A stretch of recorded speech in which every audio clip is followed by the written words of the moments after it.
Hi everyone, my name is Melissa. In this video I want to showcase a solution provided by one of our community power users, Rajesh, who answered this question on the forum about how to create an alternating 0-1 pattern in a date table. The aim is to generate a sequence of 4 zeros alternated by 4 ones and then repeat it throughout the date range. Rajesh was spot on in his analysis and problem breakdown, using the number.mod_m function to solve it. With that said, let's go over the Power Query. So this m function is going to be the core of our solution, but what does it do? You can check the internal documentation of any m function by entering its name without parentheses, like shown here in the formula bar. This function returns the remainder of an integer division. It takes up to 3 parameters. The first two, a number and a divisor, which is also a number. That doesn't sound too complicated, so let's get started. I'll select my sample query that contains a date range that I've prepared. In many cases, a number.mod is used in combination with an index column that's then used as its first parameter. But I'm not going to do that, because if you think about it, the date value is an integer.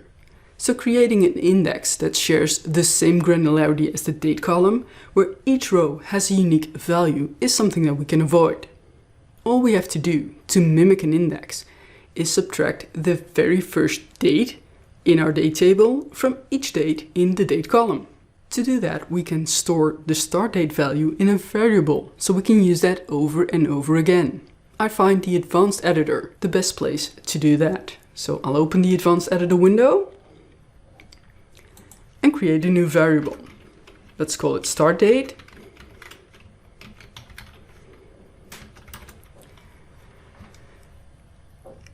And I hard-coded my first date here, so I'm just going to copy that, paste it in, don't forget the comma at the end. And we can now replace that first date with our start date variable. Okay. As you can see, nothing changed. So via this mini table, we're going to add a custom column. Let's call that pattern. Enter the function number.mod.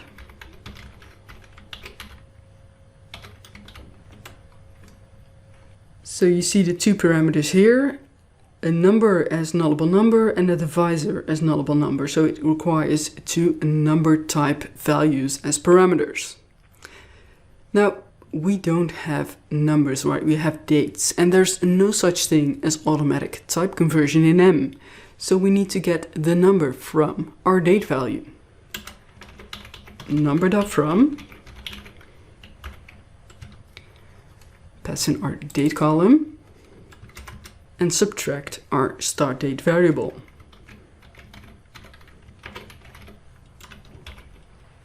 Let's say the first date in our date table returns a 1. Then our start date will also return a 1. 1 minus 1 equals 0. I want our index numbering to start with a 1 instead of a 0.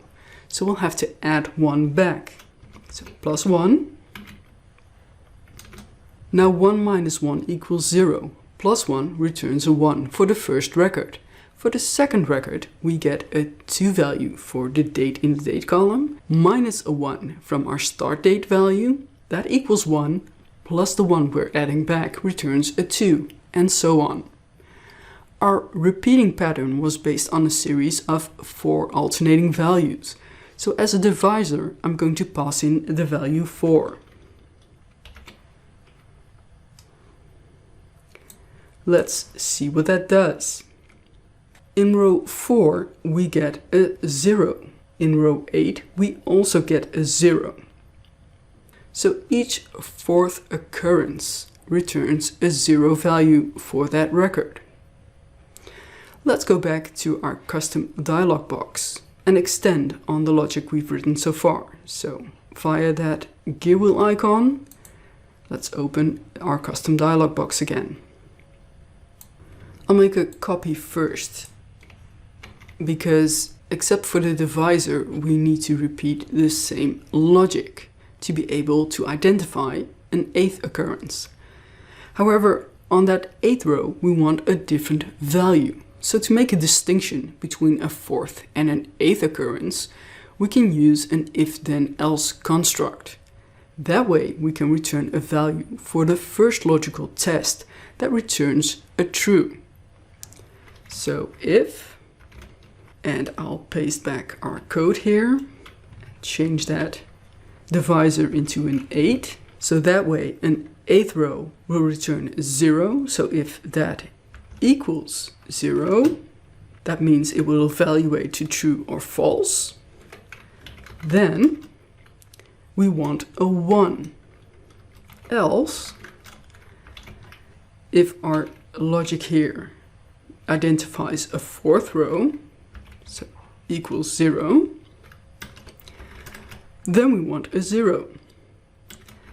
Else, we don't want to get a value back, so let's add a null. Let's check our logic again. So on each fourth occurrence, we get that 0, and then on the eighth, we get a 1. Next, we get a 0 and a 1, and so on. So this is looking good. All we have to do now is fill up these values. So inside the formula bar, we'll add a table dot fill up, opening parentheses. Let's see if we can get to the end of our code, right? And it wants columns as a list. So comma, use the list initializer, so those curly brackets, and as a text value, pass in our column name, and that's pattern. Don't forget the closing parentheses and press OK. I forgot to declare type here, so let's extend this formula bar, and at the end there, pass in the type, so type number. Okay. This is a very unique scenario, and honestly I can't think of an application for this specific pattern, but hopefully you can see the potential of creating sequences using the number.mod function. I hope you've enjoyed this video. If you did, please give it a thumbs up. Don't forget to subscribe to the Enterprise DNA channel. Thank you so much for watching. All the best.